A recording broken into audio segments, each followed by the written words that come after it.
نحمده ونصلي على رسوله الكريم اما بعد فاعوذ بالله من الشيطان الرجيم بسم الله الرحمن الرحيم رب اشرح لي صدري ويسر لي امري واحلل عقدة من لساني يفقهوا قولي۔ آج کی میری گفتگو کا عنوان ہے جب مشکل پیش آتی۔ ہم میں سے کوئی انسان ایسا نہیں کہ جس پر کبھی کوئی مشکل نہ آئی ہو۔ کبھی 2 دن بھی ایک جیسے نہیں ہوئے۔ ایک دن انسان کے دل کی حالت بہت اچھی ہوتی، ایسے لگتا ہر چیز ٹھیک ہو گئی، زندگی میں کوئی مسئلہ ہی نہیں۔ لیکن دوسرا دن پتہ ہی نہیں چلتا، اچانک کسی کی بات، کوئی سچویشن، کوئی واقعہ، حالات، ان میں ایسی تبدیلی آتی ہے کہ انسان پریشان ہو جاتا ہے، اور بعض اوقات اپنے آپ کو سمجھانے میں، اپنے آپ کو ٹھیک کرنے میں اچھا خاصا وقت لگ جاتا ہے، اور اس وقت میں خود پر کنٹرول رکھنا بھی ایک بہت بڑا مسئلہ ہوتا ہے۔ کوشش کے باوجود بعض اوقات انسان اپنی زبان سے ایسی بات نکالنے سے نہیں رہتا جو اس کو نہیں نکالنی چاہیے تھی، اس سے نکل جاتی۔ بعض اوقات انسان اپنی فرسٹریشن دوسروں پہ ڈال دیتا ہے، یعنی غصہ خود کو آیا ہوتا ہے اور کسی ایسے شخص پہ نکال دیتا ہے جس کا اس سے کوئی تعلق نہیں ہوتا، جس کا اس میں کوئی قصور نہیں ہوتا، یا بعض اوقات بظاہر کوئی قصور ہوتا بھی ہے تو ہمیں یہ نہیں سمجھ آتی کہ اس کی سچویشن یا اس کی پوزیشن کیا ہے، اس نے ایسا کیوں کیا ہے، اور اس طرح ہم بعض اوقات اس ٹیسٹ میں کامیاب نہیں ہوتے۔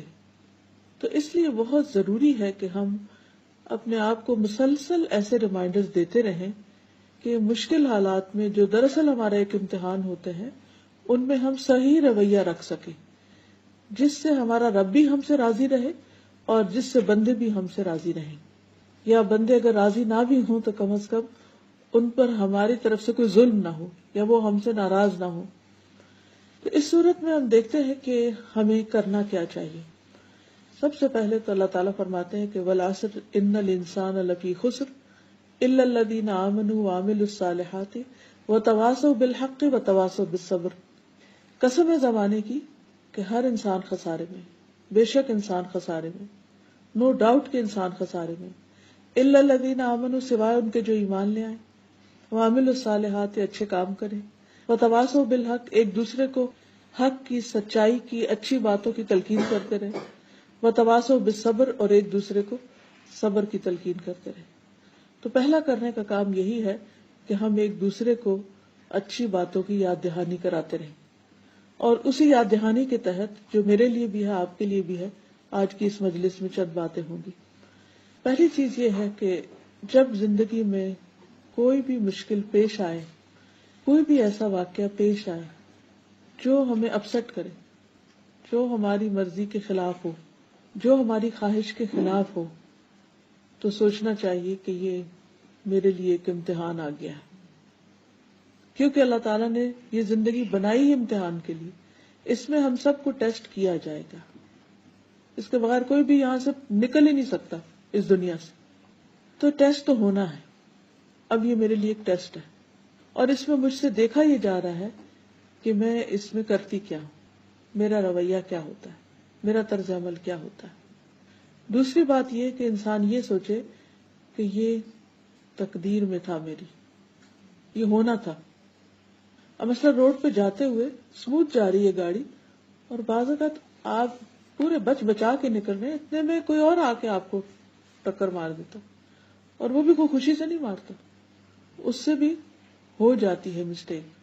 کیوں ہوئی؟ کوئی کنفیوژن ہو گئی، اس کو اس کا اندازہ کوئی غلط ہو گیا، یا وہ سو گیا، کوئی بھی وجہ ہو سکتی۔ اب ایک حادثہ تھا، پیش آ گیا۔ اب اگر یہ حادثہ پیش آ گیا ہے، اب کیا جائے؟ تو سب سے پہلا خیال یہ آنا چاہیے کہ یہ اللہ کی مرضی سے ہوا ہے، اللہ جو چاہتا ہے وہ ہوتا ہے، اور جو نہیں چاہتا وہ نہیں ہوتا۔ قرآن مجید میں آتا ہے وَمَا تَشَاءُونَ إِلَّا أَن يَشَاءَ اللَّهُ رَبُّ الْعَالَمِينَ، اور تم چاہ نہیں سکتے مگر وہی کچھ جو اللہ رب العالمین چاہے۔ یعنی ایک بندے کی چاہت ہوتی ہے اور ایک رب کی چاہت ہوتی ہے، اور ہوتا وہ ہے جو رب کی چاہت ہوتی ہے۔ وہ کیوں ہوتی؟ اس لیے کہ وہ رب ہے۔ اگر اس کی مرضی نہ چلے اور ہماری چلے تو پھر کیا ہوگا؟ پھر تو ترتیب ہی بدل جائے گی. تو اس لیے ہونا تو وہ ہے جو وہ چاہے گا. اب بعض اوقات اس کی چاہت ہمیں بڑی پسند آ جاتی ہے، ہماری بھی وہی چاہت ہوتی، لیکن بعض اوقات وہ ہماری چاہت نہیں ہوتی، ایک کانفلکٹ سا آ جاتا ہے. ہم کچھ اور چاہتے ہیں، اللہ تعالیٰ کچھ اور چاہتا ہے، اور وہ ہوا جو اللہ نے چاہا، اور وہ ہمارے لیے بہت بڑی مشکل ہو گئی. مثلاً ہم نہیں چاہتے کہ ہمارا کوئی عزیز قریبی پیارا ہم سے جدا ہو، فوت ہو کر یا کسی بھی اور وجہ سے، لیکن اس کو ہونا ہے. اللہ کی چاہت یہ کہ وہ ہو جائے، اور وہ ہو جاتا ہے. اب جیسے یوسف علیہ السلام حضرت یعقوب سے جدا ہو گئے، حالانکہ ان کو آپس میں بہت زیادہ محبت تھی، باپ کو بھی بیٹے سے محبت تھی، بیٹے کو بھی باپ سے محبت تھی. اب بظاہر تو یہ بڑا ہی مشکل فیصلہ ہے، بڑی ہی تکلیف دہ صورتحال ہے، لیکن اب کیا کیا جائے؟ اب یہ تو اللہ کا حکم تھا. اب جو کچھ بھی ہوتا ہے، جیسے ابھی سورۃ القیامہ میں آپ سن رہے تھے، کلا بل تحبون العاجلہ وتذرون الآخرہ، تم جلدی ملنے والی چیز سے محبت کرتے ہو اور جو بعد میں آنے والی ہے اس کو چھوڑ دیتے ہو. ایک تو اس کا معنی ہے کہ جلدی سے مراد دنیا، اور آخرت سے مراد آخرت، ہیئر آفٹر. اور ایک اس سے مراد یہ ہے کہ جو چیز آج ملنے والی ہے ہم اس کو پریفر کرتے ہیں، ادھار کی بجائے نقد چاہتے ہیں. تھوڑا بھی ملے آج مل جائے، فوری مل جائے، جلدی چاہتے ہیں، عاجلہ چاہتے ہیں. اور اللہ تعالیٰ بڑی چیز دینا چاہتا ہے اور بعد میں دینا چاہتا ہے. اب سوچئے یوسف علیہ السلام کے کیس میں ہی کہ اگر وہ اپنے والدین کے گھر رہتے اور بھائیوں کی یہ چپکلیں ساری زندگی چلتی رہتی تو وہ محبت کے ایلیمنٹ کو تو تسکین ملتی رہتی کہ باپ بیٹا ایک دوسرے کو دیکھ رہے ہیں، قریب ہے، تسلی ہے، تسکین ہے، روز کے معاملے ڈسکس ہو رہے ہیں، آج بھائی نے یہ کر دیا، آج اس نے یہ کر دیا، تو وہ ایک دوسرے کی شکایت کر کے سین چلتا رہتا ہے. لیکن اینڈ آف دا ڈے اسے حاصل کیا ہوا؟ حاصل کیا ہوتا؟ ذرا سوچئے، اگر وہ اسی سچویشن میں رہتے تو کیا حاصل ہوتا؟ کچھ بھی نہیں، وہی کہ وہی رہتے. اللہ سبحانہ تعالیٰ ان کو اس سچویشن سے نکال لے گیا. وہ میتھڈ بڑا تکلیف دہ تھا کہ بھائیوں نے کنویں میں پھینکا، ہارٹ بریکنگ ہے، لیکن اس میں بھی ایک خیر ہے، کیونکہ اس کے علاوہ کوئی اور چارہ نہیں تھا. اگر وہ اس میں نہیں پھینک دے تو وہ دوبارہ مل جاتے، وہ خود ہی گھر آ جاتے. تو وہاں ڈالا گیا کہ جہاں سے نہ وہ خود آ سکتے تھے، نہ باپ جا کے ڈھونڈ سکتے تھے، نہ کسی کو بھیج کے منگوا سکتے تھے. تو چونکہ ڈپارٹ کرنا ہی تھا، جدا کرنا ہی تھا، اس لیے ایسے طریقے پر کہ انسان کے بس سے باہر نکل جائے معاملہ. اب آپ دیکھیے کہ وہ ایجپٹ پہنچ جاتے ہیں، جو اس وقت کا بہت ہی دنیاوی اعتبار سے سویلائزڈ اور بہت ترقی یافتہ ملک تھا. اور کہاں وہ فلسطین کا گاؤں جہاں پر وہ رہتے تھے، اور کہاں وہ ایجپٹ جہاں پر وہ پہنچ گئے. اور پھر جس کے گھر میں وہ رہے وہ گورنمنٹ آفیشل تھا، ان کا فائنینشیل منسٹر تھا. اس کے گھر کے رہن سہن، طور طریقے وہ اللہ تعالیٰ نے سکھائے. یعنی دنیا کا سارا رکھ رکھاؤ اور دنیا کے نظام کیسے چلتے ہیں، وہ ساری چیزیں انہوں نے وہاں سے سیکھی. پھر کس طرح وہاں بھی ان کے ساتھ ایک کے بعد ایک مشکل پیش آتی رہی، حتیٰ کہ جیل خانے میں پہنچ گئے. اب یہ جیل خانے میں پہنچنا یہ اور بھی زیادہ تکلیف دہ تھا، لیکن اس کے بغیر بھی چارہ نہیں تھا. لیکن اب آپ دیکھیے کہ بظاہر رستہ کتنا خطرناک ہے، کتنا تکلیف دہ، لیکن کہاں پہنچ رہا ہے، نتیجہ کیا نکلنے والا ہے، اللہ تعالیٰ دینے والا کیا ہے ان کو اللہ تعالیٰ نے نبوت بھی عطا کی، خوبصورتی بھی عطا کی، اچھا اخلاق بھی عطا کیا، اور پھر دنیاوی حکومت بھی عطا کی، سب کچھ. یعنی ایک انسان کسی چیز کا جو تصور کر سکتا ہے کہ اسے دنیا میں ملے، تو سب کچھ مل گیا ان کو. لیکن کن راستوں سے ملا، کن کٹھن راستوں سے، کن مشکل راستوں سے ہوتے ہوتے وہ وہاں تک پہنچے. یہ تو ایک مثال ہے. ایسے ہی موسیٰ علیہ السلام کی مثال بھی کہ کس طرح ان کی ماں ان کو پانی میں ڈال رہی ہیں اور کس طرح وہ اپنے مقام تک پہنچتے ہیں. تو کہنے کا مقصد یہ ہے کہ بعض اوقات اللہ تعالیٰ ہمیں ایسی تکلیف دہ صورت میں ڈال دیتا ہے، ایسی مشکل میں ڈال دیتا ہے کہ جو ہمارے لیے بہت ہی ناگوار ہوتی، ہمیں بہت ہی ناپسند ہوتی، لیکن اللہ تعالیٰ سے بڑھ کر کوئی ہمارے لیے مہربان بھی نہیں. وہ الٹیمیٹلی ہمارے لیے فائدے کی ہوتی، مگر ہم اپنے شارٹ سائٹڈنس کی وجہ سے اس کو سمجھ نہیں پاتے، جس کے نتیجے میں ہم پریشان ہوتے ہیں. سارے غم کی وجہ یہ ہوتی ہے کہ ہمیں اس مشکل یا اس دلدل میں پھنسنے کی وجہ سمجھ نہیں آ رہی ہوتی کہ اس سے نکلنے کا، کیونکہ ہم تو ہوپلس ہو چکے ہیں. فوراً ہم دل چھوٹا کر بیٹھتے ہیں اور ہم کہتے ہیں بس ہم تو ختم، اب تو ہمارے ساتھ کچھ اچھا نہیں ہونے والا، دنیا اندھیر ہو گئی. تو پہلی چیز جو بندے کو مشکل پیش آنے پر سوچنی چاہیے وہ یہ کہ یہ اللہ کا فیصلہ، اللہ نے میرے لیے یہی چاہا، اور اللہ کی چاہت میری اپنی چاہت سے زیادہ بہتر ہے. اس کی اس میں کوئی نہ کوئی حکمت ہے، مصلحت ہے، اس نے یہ میرے مقدر میں رکھا ہے، اور اس میں ضرور کچھ بھلا ہے. اللہ کا فیصلہ کبھی بھی ظلم پر مبنی نہیں ہو سکتا. بس اس وقت انسان اعتماد کر لے اللہ کے فیصلے پر. اب ایک اور سچویشن آپ دیکھیے، حضرت ابراہیم علیہ السلام، ان کی شادی حضرت سارہ سے ہوئی جو اس وقت مسلمان ہوئی، اور پھر بعد میں جب وہ ایجپٹ گئے اور اس بادشاہ نے حضرت سارہ کو پکڑا جس سے پھر وہ چھوٹ گئی. وہ بھی ان کی ایک کرامت تھی کہ وہ ان کے ساتھ برا ارادہ رکھتا تھا لیکن اللہ تعالیٰ نے اسے کامیاب نہیں ہونے دیا. تو اس کے بعد جب انہوں نے ان کو چھوڑا تو ساتھ حضرت ہاجرہ بھی تحفے کے طور پر دے دی. تو بعد میں حضرت ہاجرہ سے حضرت ابراہیم نے شادی کی، ان کے بچے نہیں تھے. حضرت ہاجرہ کا بیٹا اسماعیل پیدا ہوا. تو جب وہ دودھ پیتا بچہ تھا تو روایات میں اس طرح آتا ہے کہ حضرت سارہ بہت سخت ناراض ہوئی اور وہ کہتی کہ میں ان کو برداشت نہیں کر سکتی، آپ ان کو یہاں سے لے جائیں. اللہ سبحانہ وتعالیٰ کے حکم سے حضرت ابراہیم حضرت ہاجرہ کو لے کر مکہ میں آ گئے، اور وہاں پر ان کو لابس آیا جہاں ان کے پاس ایک چھاگل پانی کے سوا کچھ نہیں تھا، اور وہ بھی ایک دن ختم ہو گیا، اور دودھ پیتا بچہ تھا. اور وہ جب چھوڑ کے جا رہے تھے تو انہوں نے پوچھا کہ کیوں چھوڑ کے جا رہے ہیں، یہاں تو کوئی بھی نہیں ہے. کہنے کہ کیا اللہ کے حکم سے؟ کہا اللہ کے حکم سے. اور دوسری طرف حضرت سارہ جو تھی وہ فلسطین میں حضرت ابراہیم کے پاس ہی تھی. اب آپ دیکھیے کہ حضرت ہاجرہ کی بہت بڑی قربانی، حضرت سارہ کی نسل سے بھی ایک امت پیدا ہوتی ہے اور حضرت ہاجرہ کی نسل سے بھی ایک امت پیدا ہوتی ہے. حضرت ہاجرہ کی اولاد میں سے ہیں حضور صلی اللہ علیہ وسلم، اور حضرت سارہ کی اولاد میں سے بنی اسرائیل. یعنی اگر انسان پیچھے تک جائے تو جس کی قربانی بڑی، جس کی آزمائش بڑی، جس کا صبر بڑا، اس کا انعام بھی بڑا. اللہ تعالیٰ قرآن مجید میں وعدہ کرتے کہ انما یوفی الصابرون اجرہم بغیر حساب، بغیر حساب. صبر کرنے والوں کو ان کا اجر بے حساب، ان لمیٹڈ ملتا ہے.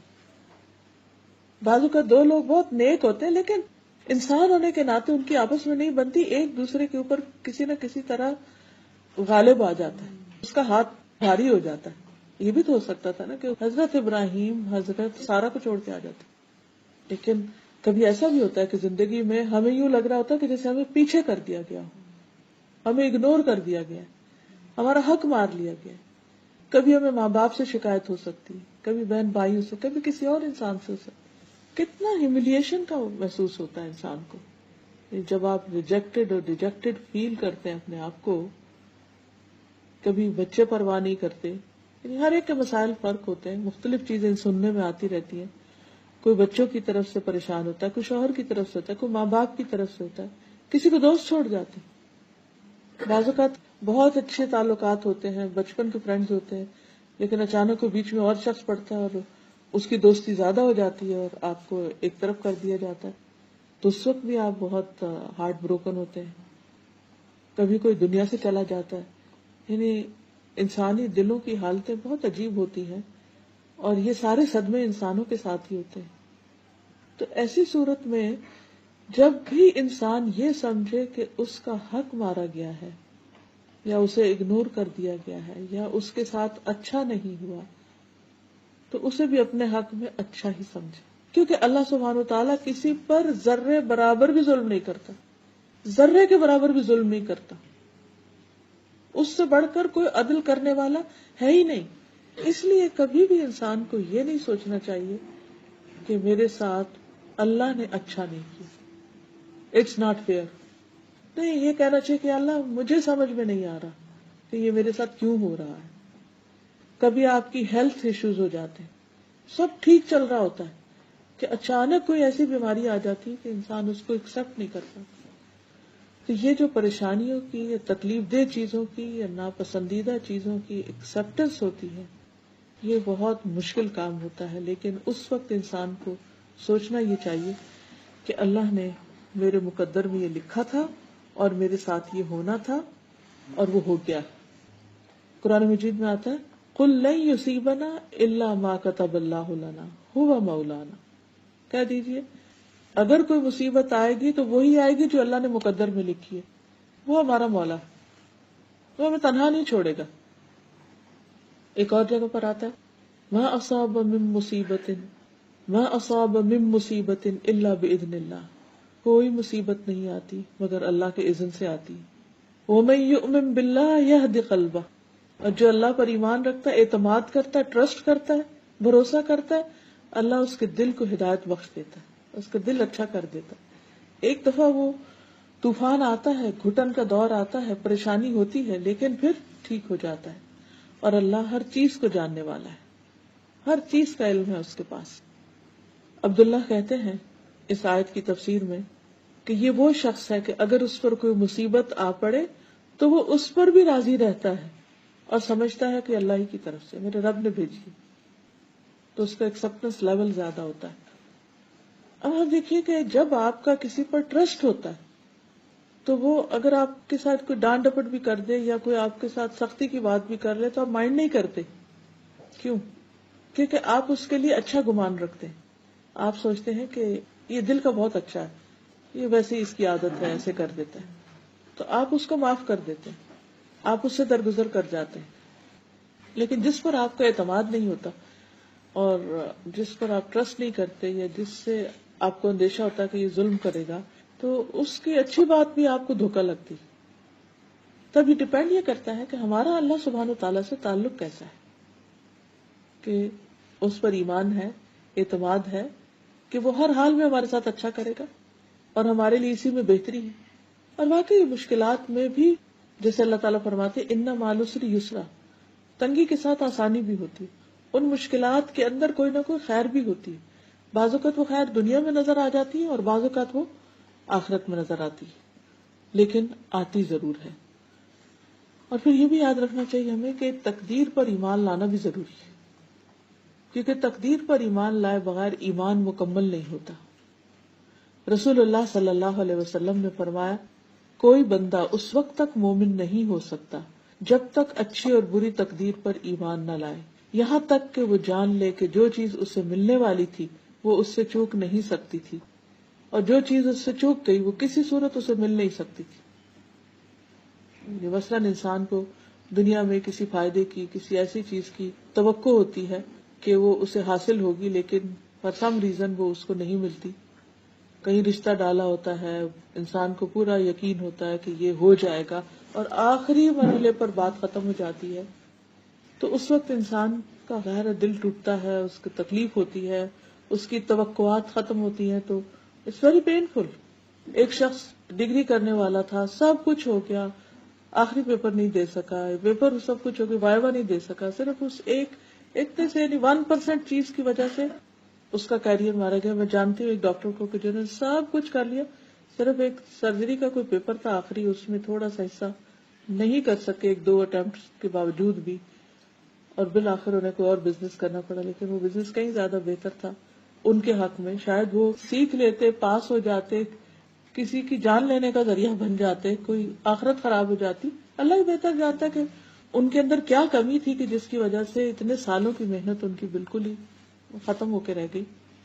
تو کئی دفعہ ایسے بھی ہوتا ہے کہ انسان نے خواب کوئی اور دیکھے ہوتے ہیں لیکن وہ سارے بکھر جاتے ہیں، کچھ سے کچھ ہو جاتا ہے، حالات کچھ اور طرف لے جاتے ہیں انسان کو. تو ایسی صورت میں بھی انسان کو یہی سوچنا چاہیے کہ یہ میرے حصے میں نہیں تھی چیز، یہ میرے مقدر میں نہیں تھی، اور اس پر ایمان رکھنا ایمان کا حصہ ہے. کیونکہ یہاں تک کہا گیا کہ یہاں تک کہ وہ جان لے، یعنی تقدیر پر ایمان کا مطلب کیا ہے کہ انسان جان لے کہ جو چیز اسے ملنے والی تھی جو وہ اس سے چوک نہیں سکتی، اور جو اس سے نہیں ملی وہ اس کو ملنے والی تھی نہیں. تو تکلیف آتا ہے جو ہی انسان یہ سوچتا ہے نا کہ یہ مجھے نہیں ملنے والی تھی، یہ میری تھی نہیں، تو بس دل کو ٹھنڈک پڑنے لگتی کہ جو چیز میری تھی نہیں تو بس میں اللہ کی رضا پہ راضی. اللہ کے فیصلے پر راضی. ایک اور حدیث میں آتا ہے کہ رسول اللہ صلی اللہ علیہ وسلم نے فرمایا کوئی بندہ اس وقت تک مومن نہیں ہو سکتا جب تک 4 چیزوں پر ایمان نہ لے آئے. اس بات کی گواہی دے کہ اللہ کے سوا کوئی عبادت کے لائق نہیں اور بے شک میں اللہ کا رسول ہوں اور اس نے مجھے حق کے ساتھ بھیجا ہے. موت پر ایمان لائے, موت کے بعد دوبارہ زندہ ہونے پر اور تقدیر پر ایمان لائے. یعنی یہ ساری چیزیں ایمان کا حصہ ہیں. اگر ان میں سے کسی ایک چیز پر بھی ایمان نہیں تو اس کا ایمان ناقص ہے, اور اگر ایمان ناقص ہے تو اعمال بھی ناقص ہو جاتے ہیں, اعمال کا بھی فائدہ نہیں ہوتا, ساری ایفرٹس بیکار ہو جاتی ہیں, کیونکہ ایمان ہر چیز سے پہلے. پھر اسی طرح ایک اور روایت میں بھی آتا ہے کہ کوئی شخص اس وقت تک مومن نہیں ہو سکتا جب تک وہ اچھی بری تقدیر پر ایمان نہ لائے. تو ایسے وقت میں انسان کو پھر کیا کرنا چاہیے؟ قدر اللہ, اللہ کی قدر, اللہ کا فیصلہ, وما شاء فعل, اور جو اس نے چاہا کیا, یہ اللہ کا فیصلہ تھا. کوئی فوت ہو جائے تو انسان کیا کہے؟ اللہ کا فیصلہ تھا. کوئی چیز نہیں ملی, اللہ کا فیصلہ. کچھ جل گیا, کچھ ٹوٹ گیا, کچھ کھو گیا, اللہ کا فیصلہ تھا. اور جب انسان یہ سوچ لیتا کہ یہ اللہ کا فیصلہ تھا تو اس کے دل کو ٹھنڈک پڑ جاتی ہے. دوسری چیز وہ یہ کہ مشکل آنے پر انسان یہ سوچے کہ اللہ سبحانہ و تعالی ہر چیز کو دیکھ رہا ہے, ہر چیز کا نگران ہے, اور میں اللہ کا بندہ ہوں. وہ معبود ہے, میں بندہ ہوں, میں غلام ہوں. یہاں اس دنیا میں اس کی مرضی چلنی, میری نہیں چلنی. اب جیسے آپ کے گھروں میں سرونٹس ہوتے ہیں, تو کیا آپ جو کچھ انہیں کہتے ہیں یہ کرو یہ کرو, وہ سب ان کی پسند کا ہوتا ہے؟ سب ان کی مرضی کا ہوتا ہے؟ سب ان کی خوشی کا ہوتا ہے؟ نہیں ہوتا. لیکن وہ کیوں کرتے ہیں؟ کیونکہ وہ یہ سمجھتے ہیں کہ ہم یہاں غلام ہیں. وہ کہتے ہیں پنجابی میں نوکر کی تو نخرا کی. تو ہم بھی اللہ کے غلام ہیں, پھر نخرا کس بات کا؟ جو حکم ملا سر تسلیم خم.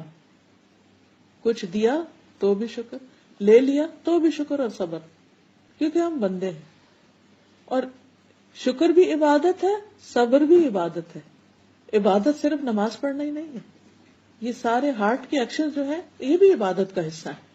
تو انسان ہمیشہ یاد رکھے کہ چونکہ اللہ مالک ہے اس لیے فیصلہ اس کا نافذ ہونا ہے. میں مملوک ہوں, میں غلام ہوں, میں بندہ ہوں, تو میرا حکم نہیں چلے گا. تیسری چیز یہ ہے کہ انسان پہ جب مشکل آئے تو انسان یہ سوچے کہ اللہ نے میرے ساتھ بھلائی کا ارادہ کر لیا ہے. اللہ سبحانہ تعالیٰ میرے ساتھ اب کوئی خیر کرنا چاہتا ہے, خواہ وہ اجر کی صورت میں, خواہ وہ میری اصلاح کی صورت میں, خواہ وہ میرے گناہوں کی معافی کی صورت میں. کوئی نہ کوئی اس میں حکمت ہے. کیونکہ بعض اوقات انسان جب اچھے حالات میں ہوتا ہے تو وہ سمجھتا ہے سب اچھا, اللہ بھی مجھ سے راضی ہے, سب ٹھیک ہے, میں بہت اچھا ہوں. اس کو اپنی نیکی کا بڑا زوم ہونے لگتا ہے. لیکن جب اس کی مرضی کے خلاف کوئی چیز ہوتی ہے تو پھر انسان کو ہوش آتی کہ اوہ مجھ میں کوئی غلطی ہے, پتہ نہیں میں نے کہیں کچھ غلط کیا, یعنی کچھ میرے منہ سے ایسا نکلا ہے, یا میں نے کسی کو ہرٹ کر دیا ہے, یا میں نے کسی کا کوئی حق مار دیا ہے کہ میرے ساتھ یہ ہوا ہے. تو اس وقت انسان فوراً ریئلائز کرنے لگتا ہے کہ اس میں بھی کوئی غلطی, ورنہ اچھے حالات میں اپنی غلطیاں کم نظر آتی. اور اپنی غلطیوں کا احساس ہونا اور دنیا میں ہی ان پر توبہ کر لینا بہت ضروری ہے, ورنہ اگر ہم یہ سب کچھ ساتھ لے گئے تو بڑی مشکل ہو جائے گی. تو اللہ تعالیٰ تکلیف بھیج کر ہمیں موقع دیتا ہے کہ ہم اپنی غلطیوں کی اصلاح کر لیں, توبہ کر لیں, معافی مانگ لیں اور درجے میں اضافہ کر لیں, کیونکہ تکلیف آنے سے پھر درجات بھی بڑھتے ہیں. حدیث میں آتا ہے کہ رسول اللہ صلی اللہ علیہ وسلم نے فرمایا اللہ تعالیٰ جس کے ساتھ بھلائی کا ارادہ کرتا ہے اس کو مصیبت میں مبتلا کر دیتا ہے. لیکن کبھی ہم نے سوچا کہ اللہ نے میرے ساتھ بھلائی کی؟ وہ تو حاسد ہی کہتے ہیں عام طور پر کہ اچھا ہی ہوا, اس کے ساتھ ہونا چاہیے تھا, she deserves, he deserves. اب مزہ آیا. لیکن حقیقت یہ ہے کہ بعض اوقات حاسد برا چاہتے ہیں مگر حقیقت میں وہ انسان کے لیے اچھا ہی ہوتا ہے. اور وہ تو سمجھتے ہیں کہ کسی کے نقصان کی صورت میں ان کو مزہ آ رہا ہے, لیکن جس کے اوپر تکلیف آتی ہے, جو اللہ کے فیصلے پر راضی ہوتا ہے, وہ اس تکلیف یا اس بخار یا اس پریشانی کے اندر مبتلا ہو کر جس طرح وہ صاف ہو رہا ہوتا ہے, جس طرح اس کا تزکیہ ہو رہا ہوتا ہے, جس طرح اس کے اندر کی بصیرت کی آنکھیں کھل رہی ہوتی ہیں, وہ عام حالات میں نہیں کھلتی, آرام میں نہیں کھلتی. جب اب دیکھیں کہ جیسے ہمارے جسم کو جب چوٹ لگتی ہے تو ہمارے جسم میں کیا ری ایکشن پیدا ہوتا ہے، سارا جسم جو ہے وہ الرٹ ہو جاتا ہے. اگر کوئی جرم اندر داخل ہو جائے تو جسم کا پورا ڈیفینسو سسٹم جو ہے وہ ایکشن میں آ جاتا ہے. اسی طرح روحانی طور پر جب ہم پر اٹیک ہوتا ہے تو ہمارا روحانی سسٹم بھی ایکشن میں آ جاتا ہے، اور اس وقت پتا چلتا ہے کہ ہم کتنے نیک ہیں اور کتنے پانی میں. جب ہمیں کوئی ٹیسٹ ہی نہیں پڑا، کوئی مشکل ہی نہیں پیش آئی، تو ہم ہر چیز اچھا ہی کر رہے ہوں گے، ہمارا اخلاق بھی اچھا ہوگا. لیکن جب چیز مرضی کے خلاف ہوئی تو پھر ہماری گفتگو کیسی تھی اور پھر ہمارا اخلاق کیسا تھا، یہ اسی وقت ہی پتا چل سکتا ہے. اور انسان اس وقت اپنے آپ کو بہت اچھی طرح جج کر سکتا ہے کہ انسان کہاں کھڑا ہے اور ابھی کتنی محنت کرنے کی اس کو ضرورت ہے اوپر جانے تک. ٹیسٹ نہ ہو تو پتہ نہیں چلتا کہ ہم کہاں کھڑے. کسی بھی چیز کا جائزہ لینے کے لیے، مثلاً بلڈ شوگر دیکھنے کے لیے یا اور جسم کا کولیسٹرول دیکھنے کے لیے، مختلف چیزوں کو دیکھنے کے لیے تو بلڈ ٹیسٹ ہوتا ہے. بلڈ ٹیسٹ کے لیے آپ کو بلڈ لیا جاتا ہے، بلڈ ڈرا کیا جاتا ہے، وہ سارا ایک پینفل عمل ہوتا ہے، اور پھر ایک انگزائٹی بھی ہوتی ہے، پھر ایک نتیجہ آتا ہے. تو پھر آپ کو پتا چلتا ہے کہ اچھا اب میں یہاں کھڑا. انسان کی بیماریاں ٹیسٹ کے بغیر کہاں سے پتا چلتی؟ پہلے زمانے میں حکیم نبض سے دیکھتے تھے یا تھرمو میٹر لگا کے بخار وغیرہ چیک کر کے اندازہ کر لیا جاتا تھا، لیکن اب انویسٹیگیشنز کہاں تک جا پہنچی. تو اسی طرح جب روحانی تکلیفیں آتی ہیں، جذباتی صدمے آتے ہیں، تو وہ بھی ہمارے ٹیسٹ ہوتے ہیں، اور اس میں بھی دیکھا جاتا ہے کہ ہمارے ایمان کا لیول کیا ہے، ہمارے اخلاق کا کیا ہے، ہماری نیکی اور تقوی کا کیا ہے. اس کے بغیر نہیں پتہ چلتا. اور جو اس ٹیسٹ کو ایکسپٹ کر لیتا اور وہ اس سے گزر جاتا ہے تو پھر وہ اگر اپنا لیول بڑھانا چاہتا ہے تو پھر اس حصے میں ورک آؤٹ کرنا شروع کر دیتا ہے، محنت کرتا ہے اور پھر اس سے آگے بڑھتا ہے. رسول اللہ صلی اللہ علیہ وسلم نے یہ بھی فرمایا کہ مومن کا معاملہ بہت عجیب ہے، اس کے لیے ہر بات میں بھلائی ہے، اور یہ مومن کے سوا اور کسی کے لیے نہیں. اگر اس پر خوشحالی آتی ہے تو شکر کرتا ہے اور وہ اس کے لیے بہتر ہے، اور مشکل آتی ہے تو صبر کرتا ہے اور وہ اس کے لیے بہتر ہے. پھر یہ بھی یاد رکھنا چاہیے کہ جتنی بڑی آزمائش ہوتی ہے اتنا بڑا انعام، اتنا بڑا اجر. نبی صلی اللہ علیہ وسلم نے فرمایا زیادہ ثواب بڑی آزمائش کے ساتھ. مانگنی نہیں چاہیے، لیکن اگر لمبی ہو جائے آزمائش یا تکلیف تو سمجھے کہ ثواب کمانے کا موقع آ گیا. بعض اوقات اللہ تعالیٰ نے ایک انسان کے لیے ایک بڑا مقام اور درجہ لکھ رکھا ہوتا ہے، وہ اللہ کی نگاہ میں بڑا ہوتا ہے، لیکن بندہ اتنی عبادت نہیں کر رہا ہوتا، اتنے اچھے کام نہیں کر رہا ہوتا کہ وہ اس درجے تک پہنچے جو اس کے لیے مقرر ہے. تو اللہ تعالیٰ اس کو کسی ٹیسٹ میں ڈال دیتا ہے. اب اس ٹیسٹ میں جب وہ صبر کرتا ہے، وہ اللہ کو پکارتا ہے، وہ دعائیں کرتا ہے، پھر ہم ایکسٹرا نفل پڑھنا شروع کر دیتے ہیں، ایکسٹرا صدقہ کرنے لگتے ہیں، روزے رکھنے لگتے ہیں، حج عمرے کرنے لگتے ہیں. تو اب کیا ہوا؟ جو عام حالات میں کبھی نہیں کرنے والے تھے. اگر کوئی برا خواب نہ آئے تو کون صدقہ کرے گا؟ ویسے اٹھ کے تھوڑی کریں گے. جب کوئی چیز پریشان کرنے لگتی ہے تو انسان فوراً سوچتا نہیں، صدقہ بلاؤں کو ٹالتا ہے تو کچھ نہ کچھ کر لو. اب اس سچویشن میں اللہ نے ڈالا، وہ خواب میں دکھایا یا عام حالات میں دکھا دیا یا کہیں بھی کچھ ہو گیا، تو اس کے بعد جو نیکیوں کی چین چلتی ہے وہ اس کے بغیر نہیں چلتی. تو پھر وہ انسان دوڑ لگانے لگتا ہے، پھر اس درجے تک پہنچ جاتا ہے. اچھا پھر چین نہیں، پھر وہاں پہنچ گئے نا، اللہ تعالیٰ پھر اس سے اوپر لے جانا چاہتا، پھر ایک اور ٹیسٹ آ جاتا ہے، پھر اور. تو اسی لیے جو اللہ کے جتنے مقرب بندے ہوتے ہیں ان کے ٹیسٹ اتنے ہی زیادہ بھی ہوتے ہیں اور اتنے ہی مشکل بھی ہوتے ہیں. جو جتنے ہائی لیول پہ جانا چاہتا ہے اتنے زیادہ سخت امتحان پاس کرتا ہے. جس کو ایک عام چھوٹی موٹی نوکری چاہیے، سیکیورٹی گارڈ بننا ہے یا کوئی اور چھوٹی، تو اس کو چھوٹی موٹی ڈگری کافی ہے. لیکن اگر اس کو کسی اعلیٰ مقام پہ پہنچنا ہے تو اس کے لیے آپ دیکھیں کہ پھر کسی بھی بڑی جگہ پر پہنچنے کے لیے کیسے کیسے امتحانوں سے لوگ گزرتے ہیں، اور اس کے بغیر وہ پہنچ ہی نہیں سکتے. کوئی اور طریقہ ہے ہی نہیں، کوئی شارٹ کٹ نہیں. تو اس لیے حدیث میں آتا ہے کہ زیادہ ثواب بڑی آزمائش کے ساتھ ہے، زیادہ ثواب بڑی آزمائش کے ساتھ ہے. اور جب اللہ کسی قوم سے محبت کرتا ہے تو انہیں آزمائش میں مبتلا کر دیتا ہے. بس جو راضی ہو جائے اس کے لیے رضا ہے، اور جو ناراض ہو اس کے لیے ناراضگی مقدر ہو جاتی ہے. یعنی جو اللہ کی رضا پہ راضی ہو جائے کہ اللہ تعالیٰ آپ کی طرف سے ہے، میں صبر کرتا ہوں، تو اللہ بھی اس سے راضی ہو جاتا ہے. اور جو کہ کیا میں ہی رہ گیا تھا، اور تو سارے لوگ اچھے بنے، اور تو کسی کو یہ بیماری نہیں آئی، اور تو کسی پر تو یہ پریشانی نہیں آئی، تو میرے لیے کیوں؟ تو پھر اللہ تعالیٰ بھی اس سے ناراض ہو جاتا ہے. تو کسی حال میں بھی انسان کو ناراض نہیں اللہ سے ہونا چاہیے. یا اللہ تو زیادہ جانتا ہے اور میں نہیں جانتا، تیرے ہر فیصلے میں خیر ہے، حکمت ہے، مصلحت ہے، تیرا کوئی بھی کام فضل سے خالی نہیں، کیونکہ اللہ تعالیٰ نے لکھ دیا ہے کہ اس کی رحمت اس کے غضب پر حاوی. تو جب اس کی رحمت زیادہ ہے تو اس میں بھی کوئی رحمت کا پہلو ہے جو مجھے سمجھ میں نہیں آ رہا. کبھی زندگی میں لیٹر آن سمجھ آ بھی جاتا ہے. پھر اسی طرح نیک لوگوں کی آزمائش زیادہ ہوتی. ہم سمجھتے ہیں برے لوگوں کی آزمائش یعنی جب کسی پہ کوئی تکلیف آتی ہے تو ہم سوچتے ہیں اچھا اس نے کچھ خرابی کی ہوگی نا تو اب پکڑ ہو گئی اس کی. جبکہ امتحان نیک لوگوں پر زیادہ آتے ہیں. ابو سعید خدری کہتے ہیں، انہوں نے کہا اللہ کے رسول صلی اللہ علیہ وسلم، لوگوں میں آزمائش کے لحاظ سے سخت کون ہوتا ہے؟ فرمایا انبیاء. جیسے نبی صلی اللہ علیہ وسلم پر سب سے زیادہ تکلیفیں آئیں. پھر انہوں نے کہا پھر کون؟ فرمایا علماء. عرض کیا پھر کون؟ آپ نے فرمایا نیک لوگ. ان میں سے کسی کو چیچڑوں اور جوؤں سے آزمایا جاتا ہے، یعنی بعض اوقات جسمانی بیماریاں لگ جاتی ہیں. جیسے حضرت ایوب علیہ السلام جو تھے، ان کے جسم میں کہتے ہیں کہ زخموں کی وجہ سے کیڑے بھی پڑ گئے تھے اور وہ گرتے تھے باقاعدہ. سب ان کو چھوڑ گئے تھے، کوئی بھی گھر میں نہیں تھے سوائے ان کی بیوی کے جو ان کے لیے کھانا پکا لاتی تھی، ان کے لیے کچھ لے آتی تھی، کھانا پکا دیتی. لیکن اللہ کے اس بندے کے منہ سے 18 سال تک کوئی بھی شکوے کی بات نہیں نکلی. کہا اللہ میں راضی ہوں تجھ سے. اور پھر اللہ تعالیٰ نے پوری تکلیف ختم کر دی، اہل و عیال بھی دیے اور پہلے سے دگنا مال دیا. یہاں تک آتا ہے کہ وہ نہا رہے تھے تو ان پر سونے کے پتنگوں کی بارش ہونے لگ گئی. اتنا اللہ نے نوازا، کیونکہ پہلے ان کے پاس ہر طرح کا مال و دولت تھا اور نبوت بھی تھی، دنیا کی ہر چیز تھی ان کے پاس. تو شیطان نے کہا کہ ہاں آپ کیوں اللہ کی عبادت نہیں کریں گے، آپ کو تو سب کچھ ملا ہوا ہے.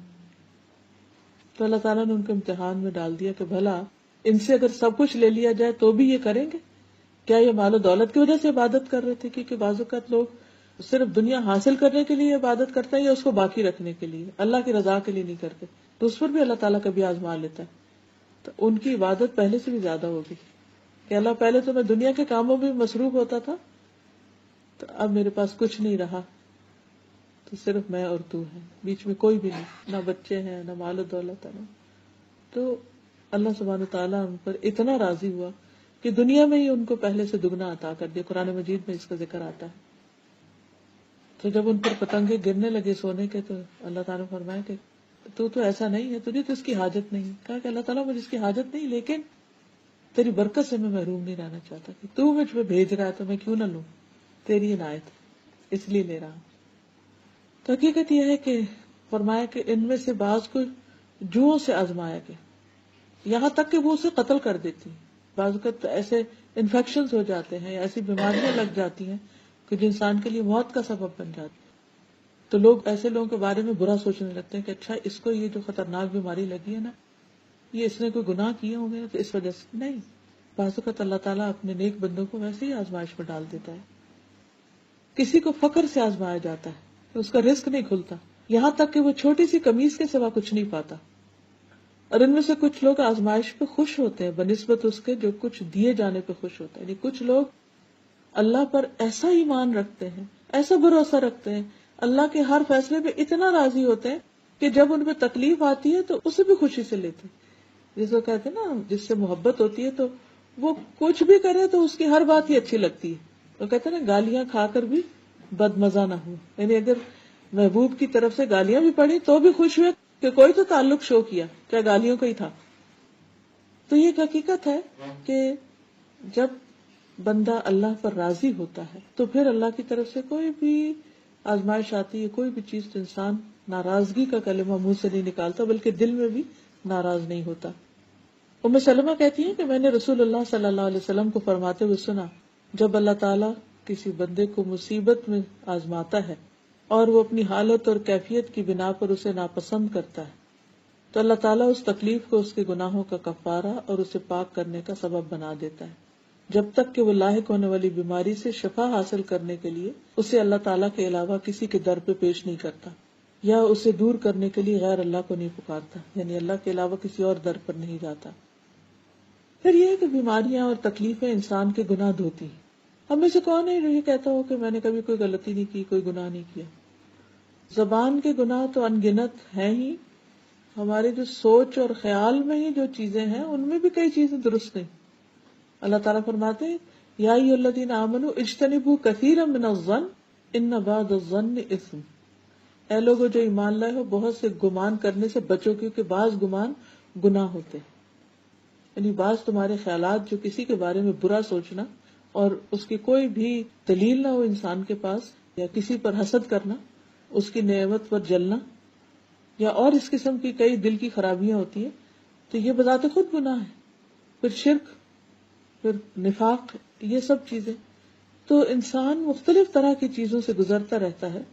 تو اس لیے اللہ تعالیٰ بندے کو مختلف آزمائشوں میں ڈال کر اس کو صاف کرتے رہتے ہیں. یہ پاک ہونے کا ایک عمل ہے. جس طرح جراثیم کچھ چیزیں ہوتی ہیں، جس طرح بیماریوں کو دور کرنے کے لیے کچھ میڈیسنز ہوتی ہیں، تو تکلیفیں بھی میڈیسن کا کام کرتی ہیں انسان کی روحانی تکلیفوں کو یا بیماریوں کو یا خرابیوں کو یا بد اخلاقیوں کو دور کرنے کے لیے. نبی صلی اللہ علیہ وسلم نے فرمایا مسلمان پر کوئی مصیبت، بیماری، رنج و غم یا تکلیف ایسی نہیں آتی یہاں تک کہ اگر ایک کانٹا بھی چبھتا ہے تو اس کے بدلے اس کے گناہ معاف کر دیے جاتے ہیں. اللہ تعالیٰ اس کو صاف کر دیتا ہے. پھر اسی طرح یہ ہے کہ اس کا درجہ بلند ہونے لگتا ہے. جنت کے درجے ہیں 100 درجے. تو اب انسان پر ہے کہ وہ کس درجے میں جانا چاہتا ہے. جہاز میں تو عام طور پر 2 یا 3 درجے ہوتے ہیں نا، اکانومی کلاس ہے یا بزنس ہے یا فرسٹ کلاس ہے. تو انسان کیا چاہتا ہے؟ تو جنت کے معاملے میں کیا چاہتا ہے؟ کہیں بھی جگہ مل جائے، اکانومی میں سب سے پیچھے سیٹ مل جہاز میں نہیں. دنیا میں تو انسان کبھی بھی پیچھے نہیں رہنا چاہتا. حالانکہ وہ سفر کتنا ہوتا ہے، 2 گھنٹے کا، 3 4 زیادہ کتنا 10-12 گھنٹے. لیکن آخرت تو ہمیشہ کی زندگی ہے. اس میں انسان کیوں چاہتا ہے کہ بس کہیں بھی اٹک جاؤں؟ وہ تو ہمیشہ کا گھر ہے. جب کوئی نیا علاقہ آتا ہے ہم کہتے ہیں ہاں یہ زیادہ کمفرٹیبل ہے، یہاں بکنگ کرا لو. ہر روز نئی آپشن سامنے آتی ہے تو انسان ان کی طرف دیکھتا رہتا ہے. تو اگر دنیا کے چند روزہ زندگی کے لیے انسان یہ سوچتا ہے تو آخرت کے لیے اسے کیا سوچنا چاہیے، کہاں تک پہنچنا چاہیے. تو جب انسان تکلیف سے گزرتا ہے تو لا محالہ اس کے درجے بلند ہوتے ہیں. اللہ تعالیٰ ایک آدمی کے لیے بلند مرتبہ کا فیصلہ کرتا ہے، لیکن وہ اپنے اعمال کی وجہ سے نہیں پہنچ رہا ہوتا تو اللہ تعالیٰ مسلسل ایسی آزمائشوں سے آزماتا ہے جنہیں وہ ناپسند کرتا ہے، یہاں تک کہ وہ اپنے اس مرتبے تک پہنچ جاتا ہے، وہ اسے وہاں تک پہنچا دیتی. پھر اسی طرح یہ کہ جب تکلیف آئے یا مشکل پیش آئے تو انسان کو اللہ تعالیٰ کی حکمت کا سوچنا چاہیے کہ اللہ تعالیٰ کا کوئی بھی فیصلہ نہ ظلم پر مبنی ہے اور نہ ناسمجھی پر. ہر چیز کے اندر بہت بڑی وزڈم ہے، ہمیں نظر نہیں آ رہی تو بعض اوقات بعد میں سمجھ آ بھی جاتی ہے کہ اچھا اللہ تعالیٰ نے اس وجہ سے ہمیں اس چیز سے روک دیا. آپ کوئی بزنس کرنا چاہ رہے ہوتے ہیں، کہیں اور رہنا چاہ رہے ہوتے ہیں یا کچھ، لیکن یعنی ہر معاملے میں چاہے وہ پسند کا نہ ہو اس کے خیر کے پہلو، یعنی پازیٹیو تھنکنگ ہونی چاہیے انسان کی. نبی صلی اللہ علیہ وسلم نے فرمایا ابن آدم 2 چیزوں کو ناپسند کرتا ہے، موت کو، حالانکہ مومن کے لیے وہ فتنوں سے بہتر ہے. یعنی بعض اوقات کو جوانی میں چلا جاتا ہے تو اللہ تعالیٰ کو پتا ہے کہ اس کو اتنی جلدی کیوں بلا لیا، جبکہ اسی کے بہن بھائی عرصہ جیتے رہتے. اور میرے ہسبینڈ کی ایک بہن 2 چھوٹے چھوٹے بچے چھوڑ کر بہت پہلے فوت ہو گئی، 25-30 سال پہلے. اور ماشاءاللہ باقی سب بہن بھائی جی رہے ہیں، صحت مند ہیں، ٹھیک ٹھاک ہیں. تو میں اگلے دن بھی غور کر رہی تھی کہ وہ اپنی 20s میں چلی گئی اور باقی سب ماشاءاللہ اپنی زندگی انجوائے کر رہے ہیں. کیا حکمت ہوگی، کیا حکمت ہوگی. اللہ نے ان کو تھوڑی زندگی دی، باقی انہی کے بہن بھائیوں کی اتنی زندگی دی، تو اس میں کیا حکمت ہے. تو یہ اصل بات تو اللہ ہی جانتا ہے، لیکن بعض اوقات اللہ تعالیٰ زیادہ جانتا ہے کہ یہ بندہ اگر جیا تو اس کا ایمان خطرے میں ہو جائے گا یا کسی فتنے میں پڑ جائے گا یا اس میں کوئی ایسی مصیبت آ جائے گی جو اس کے لیے ناقابل برداشت ہوگی، تو موت اس کو سمیٹ لیتی ہے اور ہم سمجھتے اس پر زیادتی ہو گئی، اس کو جینے کا موقع نہیں ملا. تو اللہ تعالیٰ کسی پر ظلم نہیں کرتا. اب مثلاً وہ لڑکا جسے خضر علیہ السلام نے قتل کر دیا تھا، تو اس پر انہوں نے کیا کہا کہ اگر یہ بڑا ہو جاتا تو اپنے ماں باپ کو سخت پریشانی میں مبتلا کر دیتا. تو اللہ تعالیٰ نے چاہا کہ اس کے بدلے میں اس کو زیادہ بہتر، جو مہربان اور زیادہ خدمت گار اور اچھا بچہ ہو وہ عطا کرے. تو اس کے بارے میں روایات میں آتا ہے کہ اس کے بعد ان کو اللہ نے پاک اخلاق والی بہت خیال رکھنے والی بیٹی دی. آتا نا فَأَرَدْنَا أَن يُبْدِلَهُمَا رَبُّهُمَا خَيْرًا مِّنْهُ زَكَاةً وَأَقْرَبَ الرُّحْمَى. تو ہم نے چاہا کہ ان کا پروردگار اس لڑکے کے بدلے انہیں اس سے بہتر اولاد عطا کرے جو پاکیزہ اخلاق والی اور قرابت کا بہت خیال رکھنے والی. اور یہ ایک حقیقت ہے کہ ہم چاہتے ہیں بیٹے، لیکن عموماً بیٹیاں ماں باپ کی زیادہ کیئر کرنے والی یا محبت کرنے والی ہوتی ہے، لونگ ہوتی ہیں، دعائیں بھی زیادہ کرتی ہیں، فکر بھی زیادہ کرتی ہیں. لیکن اللہ نے ہمارے دلوں میں ایک کشش بیٹوں کی رکھ دی ہے. تو کبھی کسی کے ہاں بیٹا نہیں ہوتا تو لوگ ساری ساری زندگی اس سے پریشان رہتے ہیں، لیکن یہ نہیں سوچتے کہ اللہ تعالیٰ بعض اوقات داماد کی شکل میں اپنے بیٹے سے زیادہ ہمدرد بیٹے عطا کر دیتا ہے، یا اللہ تعالیٰ کسی بھی طرح اس کمی کو پورا کر دیتا ہے. مگر انسان اس کو صرف دوسروں کو دیکھ دیکھ کے اپنے آپ کو جب کمپیئر کرتا ہے تو اس کی لائف میزریبل ہو جاتی ہے. اگر وہ اپنے آپ کو الگ سے دیکھے تو اللہ کے فیصلے بہت اچھے نظر آتے ہیں. پھر اسی طرح یہ ہے کہ حالات کیسے بھی ہوں انسان اللہ کی تقسیم پہ راضی رہے، کیونکہ حدیث میں آتا ہے کہ اللہ کی تقسیم پہ راضی رہو، سب سے بڑے غنی بن جاؤ، بے پرواہ ہو جاؤ گے دنیا سے. جب بھی کوئی تکلیف آئے تو انسان کے اس میں بھی خیر ہے، اس میں بھی خیر ہے، اس میں بھی کوئی بھلائی. مجھے نہیں پتا اس کی کیا حکمت ہے، لیکن اس سے ضرور کچھ فائدہ، کیونکہ میرے رب کی طرف سے ہے، اور میرا رب تو مجھ پہ ظلم کرتا ہی نہیں ہے، کسی بندے پہ نہیں کرتا، کسی مخلوق پہ نہیں کرتا. اس نے ضرور میرے لیے کچھ خیر چاہی ہے اس میں. پھر اسی طرح یہ ہے کہ جو شخص اللہ کے رب ہونے پہ راضی ہو گیا اور محمد صلی اللہ علیہ وسلم کے رسول ہونے پہ راضی ہو گیا، اس کے لیے جنت واجب ہوگی. پل صراط پر وہ لوگ بہت امن سے گزر جائیں گے جو صبح شام پڑھتے ہیں رضیت باللہ ربا وبالاسلام دینا وبمحمد نبیا. کہ اللہ میں تیرے فیصلوں پہ راضی، جو تو نے دیا اس پہ بھی راضی، جو تو نے نہیں دیا اس پہ بھی راضی، جو تو نے دے کر لے لیا اس پہ بھی راضی، میں ہر حال میں راضی. تو جو اللہ سے راضی ہو گیا اللہ اس سے راضی ہو جائے، اور جس سے اللہ راضی ہو گیا اس کو آگ سے بچا لے گا اور اس کو جنت الفردوس میں داخل کر دے گا، اور دنیا میں بھی برکت اور وسعت عطا کرتا ہے. مسند احمد کی روایت ہے، نبی صلی اللہ علیہ وسلم نے فرمایا اللہ تبارک و تعالیٰ نے اپنے بندے کو جو کچھ دے رکھا ہوتا ہے اس میں وہ اس کا امتحان لیتا ہے. سو جو شخص اللہ عز و جل کی تقسیم پر راضی ہو جائے اللہ اسے برکت اور وسعت دے دیتا ہے، اور جو راضی نہ ہو اس کو برکت نہیں ملتی. یعنی اگر تھوڑا ملا انسان کو تو انسان کڑتا رہے کہ تھوڑا کیوں تو اس کا دل گھٹن کا شکار رہے گا. لیکن اگر راضی ہو جائے تو وہ تھوڑا بھی بہت لگنے لگے گا، اس میں بھی وہ خوش رہے گا. پھر اسی طرح ایک درجہ اور بھی ہے اس سے آگے کا، صرف راضی نہیں رہنا بلکہ اللہ کی تعریف کرنا. کچھ اللہ کے مقرب بندے ایسے ہوتے ہیں کہ جب ان کو تکلیف پہنچتی ہے تو اس پر بھی وہ اللہ کا شکر کرتے ہیں. کیوں؟ وہ کہتے ہیں شکر اس سے بڑی تکلیف نہیں آئی، کیونکہ ہر تکلیف سے بڑی تکلیف بھی آ سکتی تھی.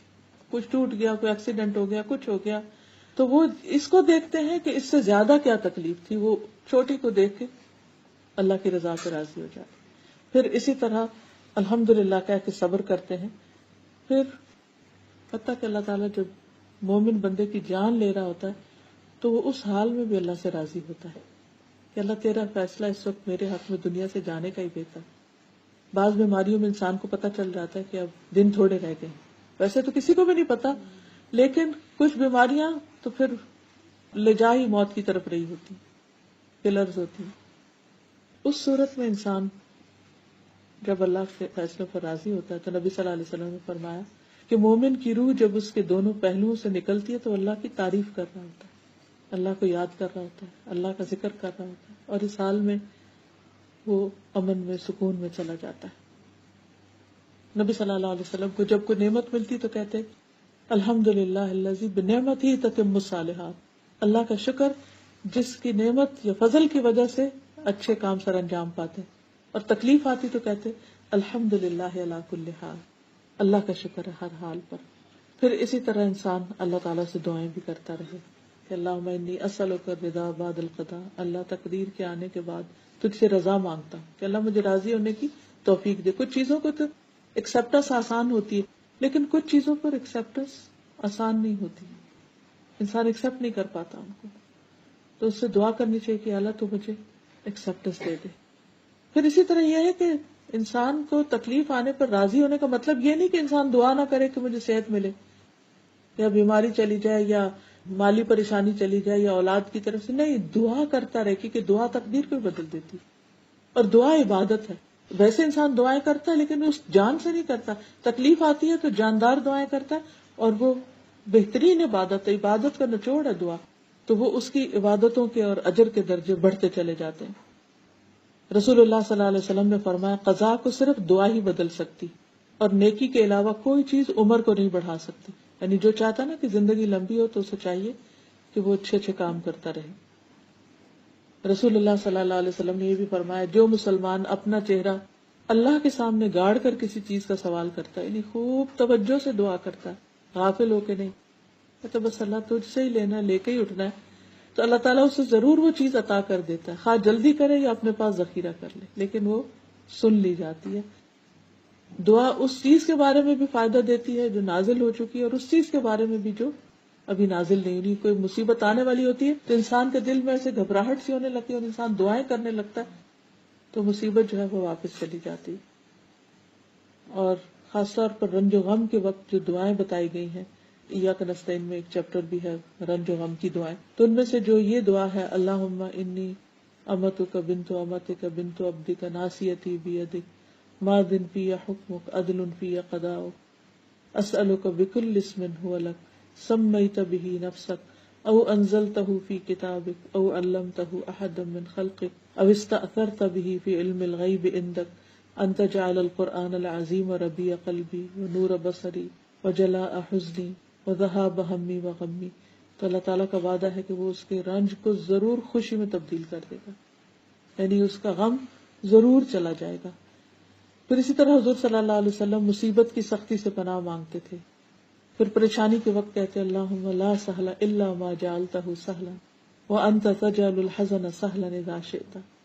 اللہ کوئی کام آسان نہیں مگر جسے تو آسان کر دے، اور تو جب چاہتا ہے مشکل کو آسان کر دیتا ہے. پھر اسی طرح نبی صلی اللہ علیہ وسلم نے یہ بھی فرمایا کیا میں تمہیں ایسی دعا نہ بتاؤں کہ جب کسی رنج و الم اور دنیا کے کسی آزمائش میں مبتلا ہونے والے شخص اس کو پڑھے تو اس کی تکلیف دور ہو جائے.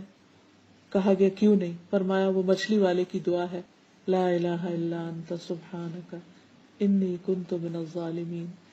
اور پھر حضرت اسماء بنت امیس کو آپ نے دعا سکھائی اللہ اللہ ربی لا اشرک بہ شیئا، کہ اللہ میرا رب ہے، میں اس کے ساتھ کسی کو بھی شریک نہیں کرتا.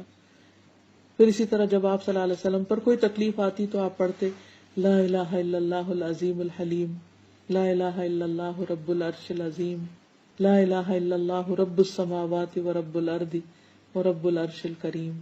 اور اسی طرح جب کوئی بیمار ہوتا تو اس وقت بھی آپ دعائیں کرتے نہیں. ہر تکلیف کے موقع کی دعائیں نبی صلی اللہ علیہ وسلم نے سکھا دی، چاہے وہ جسمانی تکلیف ہو یا بیماری ہو یا روحانی تکلیف ہو یا موت کا صدمہ ہو یا کسی کی جدائی کا، ہر موقع پر اللہ کو پکارنا سکھا دیا گیا. اور جب انسان اللہ کو پکارنے لگتا ہے تو اس کے دل میں ٹھنڈک بھی آ جاتی ہے اور تکلیفیں دور بھی ہونے لگتی. اس کے ساتھ ہی میں اپنی بات ختم کروں گی. وآخر دعوانا ان الحمد للہ رب العالمین. اگر کوئی کوشچن ہو یا کوئی بات مزید آپ کہنا چاہیں، اس کو ایلیبوریٹ کرنا چاہیں تو ضرور کیجیے.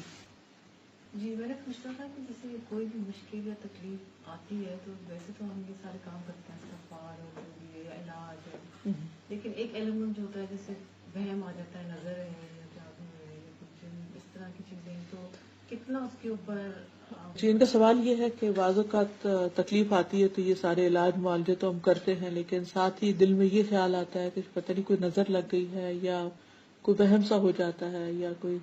دیکھیے کہ جیسے مادی اسباب ہوتے ہیں نا، ایسے روحانی اسباب بھی تکلیف کے ہوتے ہیں. لیکن آپ اس کو یوں سمجھیے کہ جیسے آپ جا رہے تھے کہ آپ پھسل گئے اور آپ گر گئے اور آپ کو چوٹ لگ گئی، تو اب اس میں وہم نہیں ہوتا کیونکہ سب کچھ نظر آ رہا ہوتا ہے کہ ہاں بھی پتہ نہیں چلا گرے یا کسی چیز سے ٹکرائے، ایکسیڈنٹ ہوا، چوٹ لگی اور بیمار ہو گئے. تو اسی طرح یہ بھی ہے کہ بعض اوقات بظاہر کوئی چیز راستے میں نہیں پڑی ہوتی اور اس کے باوجود بھی انسان گر جاتا ہے، تو جب ریزن سمجھ نہیں آتی تو انسان سوچتا ہے کہ پتہ نہیں کیا وجہ ہے، کوئی نظر لگی ہے کچھ. تو نظر بھی برحق ہوتی ہے. نبی صلی اللہ علیہ وسلم فرمایا کہ نظر انسان کو قبر میں اتار دیتی ہے اور اونٹ کو ہنڈیا میں اتار دیتی ہے، یعنی کہ وہ جانور بازو کا تڑپنے لگتا ہے. لیکن یہ سوچنا کہ اس کی لگی یا اس کی لگی یا وہ، پھر انسان غائب کی دنیا میں ایک تیر تکے چلانے لگے تو اس سے پرہیز کرنا چاہیے. یعنی اس چیز کا خیال آنے میں کوئی ممانعت نہیں کہ شاید نظر لگ گئی، لگ بھی سکتی. جیسے وہ باغ والے کا قصہ سورۃ کہف میں آتا ہے نا کہ لولا اذ دخلت جنتک قلت ما شاء اللہ، جب تم اپنے باغ میں داخل ہوئے تو ماشاء اللہ کیوں نہیں کہا؟ تو کیونکہ ماشاء اللہ کہنے سے وہ نظر کا ایلیمنٹ ختم ہو جاتا ہے، اللہ تعالیٰ اس چیز کی حفاظت کرتا ہے. تو خیال آنے میں تو کوئی نہیں، لیکن اس خیال کو یقین بنا کے کسی پر الزام لگانا یا پھر اس وہم کا شکار رہنا وہ درست نہیں. کیونکہ نظر بھی لگی ہو تو اس کی دعا پڑھ لینی چاہیے، تو اس کا اثر ختم ہو جائے گا انشاءاللہ. بس وہ کافی ایک دفعہ پڑھ لیا، روز پڑھ لیں، جب تک تکلیف ہے تو روز پڑھ لیں. اور وہ بھی تقدیر کا حصہ ہے، یعنی اگر نظر بھی کسی چیز کو لگی ہے تو تقدیر کا حصہ ہے. وہ بھی اللہ کے اذن کے بغیر نظر بھی کچھ نہیں کرتی. یعنی نظر میں خود کچھ طاقت نہیں ہے. جب تک اسی انسان کی نظر 10 کو نہیں لگی، آپ پر ہی کیوں لگ گئی؟ تو آپ کے لیے اللہ کا اذن ہو گیا.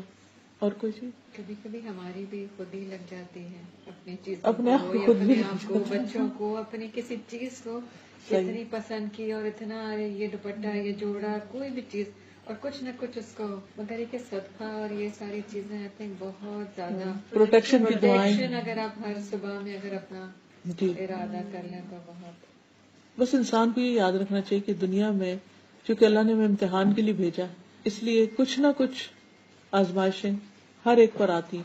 وَلَنَبْلُوَنَّكُمْ بِشَيْءٍ مِّنَ الْخَوْفِ وَالْجُوعِ، ہم ضرور آزمائیں گے تم کو خوف سے، بھوک سے، جان مال کی کمی، اولاد کے نقصان سے. تو یہ تو ہوگا ہی. ہم دعا تو کر سکتے ہیں کہ اللہ کو ہمیں مشکل آزمائش میں نہ، کسی کو بھی نہ ڈالنا، جی بالکل. امتحان میں نہ ڈالنا. یہ جو صبح شام نبی صلی اللہ علیہ وسلم کبھی یہ دعا پڑھنا نہیں چھوڑتے تھے، اللہم انی اسألک العافیۃ، اللہ میں تجھ سے عافیت کا سوال کرتا ہوں. کبھی بھی تکلیف مانگنی نہیں چاہیے، لیکن یہ کہ انسان ہمیشہ پروٹیکشن مانگے اللہ سے، مگر پھر بھی اگر کچھ ہو جائے تو اللہ کے اذن سے. یہ بہت صبر کھانا پڑتا ہے. اگر کوئی تکلیف آئے تو اس میں بھی اتنا اللہ کی طرف سے ہے تو پھر ہم نے بھی بہت پیشنس دکھانا پڑتا ہے، اور دل سے کہ اللہ کی طرف سے دی گئی ہے، اللہ ہی ٹھیک کر دے گا. بالکل بالکل. اور آپ نے جو یہ بات بتائی حضرت یوسف علیہ السلام کی، یہ اتنی بڑی اور اتنی اہم ہے ہم سب کے لیے کہ مطلب ہم اپنے لیے اس کو سوچ کے رکھیں کہ اللہ تعالیٰ کسی کو چوز کرتے ہیں تو اس کو کتنی چیزوں سے گزارتے ہیں، پھر وہ بندہ پورا کمپلیٹ ہوتا ہے، پھر وہ میچور ہوتا ہے. انکمپلیٹ رہتا ہے، مطلب اس کی وہ ذہن وہاں تک جاتی ہی نہیں ہے، بس اس سے نیگیٹو سے گزرتا نہیں ہے وہ. اگر نیگیٹو پھر آپ کو اتنا پازیٹو، اس میں بھی آپ کو اپنے اوپر ورک کرنا ہوتا ہے. اگر آپ نے اپنے آپ کے ہاتھ پیر ڈھیلے چھوڑ دی اور آپ نے کہا نہیں یہ ایسی ہے تو آپ ادھر ہی آپ کا سٹیج رک جاتا ہے، بالکل. آپ گرو نہیں کرتے پھر.